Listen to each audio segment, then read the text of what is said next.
Mirë se vini! Sot do të futemi thellë në mendjen e një prej investitorëve më legjendar, Howard Marks. Do të zbërthejmë filozofinë e tij, e cila nuk ka të bëjë me çfarë të mendosh, por na jep një kuadër krejtësisht të ri se si të mendosh për botën e investimeve. Kjo është pyetja e madhe apo jo? Pyetje që çdo investitor herët avon ja bën vetes. Për vite me radhë, bota financiare na ka dhënë një përgjigje që duket aq e thjeshtë dhe aq bindse. Ja ku është. Kjo është këshilla që e dëgjojmë kudo, nga të gjithë. Gjej një kompani të mrekullueshme, me një produkt fantastik, me një menaxhim të fortë dhe bliji aksionet e saj. Duket absolutisht logjike, apo jo? E po, sipas Howard Marks. Ja ku e keni. Sipas Marks, kjo përgjigje jo vetëm që është e pasakt, por është ndoshta një nga gabimet më të rrezikshme që mund të bëjë një investitor. Në fakt, kjo ide në pamje të parë e mençur na çon drejtën ato që mund ta quajmë kurthi më i madh i investimit. Pra, kjo ide kaq joshse, bli kompani të mira, në të vërtet fsheh një kurth. Është një kurth sepse është kaq i thjeshtë, kaq intuitiv dhe kaq i rrezikshëm. Le të shohim saktësisht pse. Ktu është thelbi i gjithçkaje. Mendimi i zakonshëm, ai që Marx e quan mendimi i nivelit të parë, ndalet te pyetja, a është kjo një kompani e mirë? Por mendimi superior, mendimi i nivelit të dytë, shkon shumë më thellë. Ai pyet, pavarësisht sa e mirë është kjo kompani, a ia vend çmimi që po paguaj për të? Dhe historia na ka treguar në mënyrë dramatike se sa vendimtar është ky dallim. Imagjinoni pak skenën, fundi i viteve 60. Kishte një grup aksionesh të quajtura Nifty 50. Këto ishin kompanit më të mira, më të sigurta, më dominuese në Amerikë. Mendimi i përgjithshëm ishte se këto kompani ishin aq të mira sa mund t'i blije me çdo çmim. Çmimi, thoshin ata, nuk ishte rëndësi. Dhe rezultati? Rezultati ishte katastrofik. Investitorët që blen këto kompani të shkëlqyera humbën deri në 90% të parave të tyre. Pse?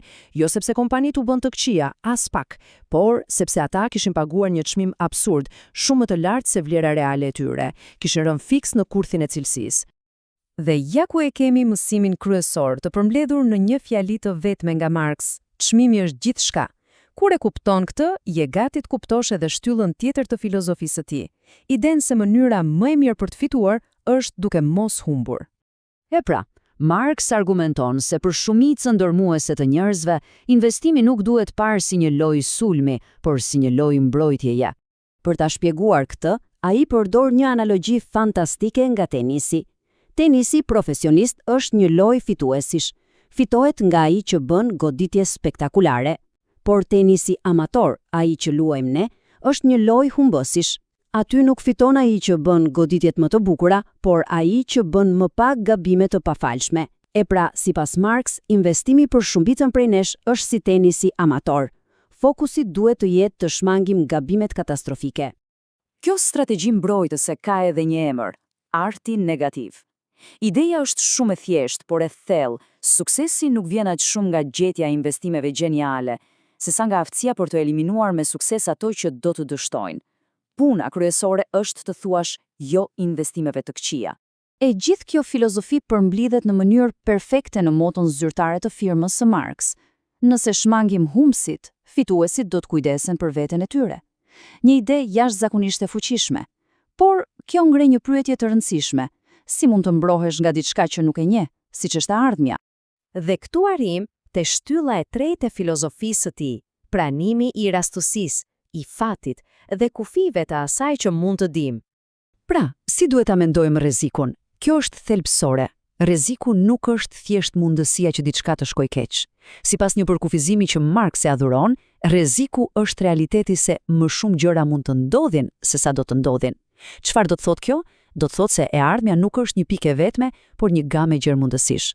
Edhe nëse një rezultat është më i mundëshëm, ai kur nuk është i garantuar. Kjo fjalë e urtë e ilustron këtë ide në mënyrë të përsosur. Nuk ka rëndësi që përoi ishte mesatarisht i sigurt. Ajo që ka rëndësi është se kishte pika ku ishte vdekje prurës. Kështu edhe në investime. Nuk mjafton të jesh i përgatitur për rezultatin mesatar. Duhet të jesh i ndërtuar për të mbijetuar ditët më të këqija. Kjo kërkon purullsi, sidomos kur bëhet fjalë për parashikime. Marx është thellësisht skeptik ndaj kujdoj që pretendon se e di se çfarë do të ndodh me ekonominë apo tregjet. Ti bazosh vendimet në parashikime të tilla është një lojë e humbur. Mirë, pra, nëse nuk mund të besojmë parashikimeve dhe duhet të fokusohemi te çmimi dhe mbrojtja, cila është aftësia që duhet të kultivojmë? Këtu arrim në qëllimin final të gjithë kësaj filozofie. Qëllimi përfundimtar është të kultivosh një mënyrë të menduari që është më e thellë, më komplekse dhe kundër rrymës së përgjithshme. Ja ku është dallimi thelbësor. Mendimtari i nivelit të parë ndalon te konkluzioni i parë, i dukshëm. Kompania mirë, blej, shumë e thjeshtë. Por mendimtari i nivelit të dytë pyet, po pastaj, çfarë ndodh më tej? Ai mendon për pasojat, për pritshmëritë, për ato që të tjerët nuk po e shohin. Sepse të jesh një investitor superior nuk do të thotë thjesht të jesh ndryshe nga turma. Kjo është e lehtë. Sfida është të kesh të drejtë kur je ndryshe. Dhe kjo kërkon të kuptosh nuancat, të vlerësosh marrëdhënien kritike midis asaj që paguan dhe asaj që merr në këmbim. Dhe kështu, e gjithë kjo filozofi e pasur përmbledhet në një pyetje të thjeshtë, por shumë të thellë për reflektim. Në strategjinë e investimit, cili është fokusi kryesor? A është gjyëtia përfituesit, kërkimi për goditjen e madhe që do të ndryshojë gjithçka, apo është puna e palodhur për të shmangur humbësit, duke ndërtuar një fortesë që i reziston çdo stuhie? Përgjigjja e kësaj pyetje mund të përcaktojë gjithçka.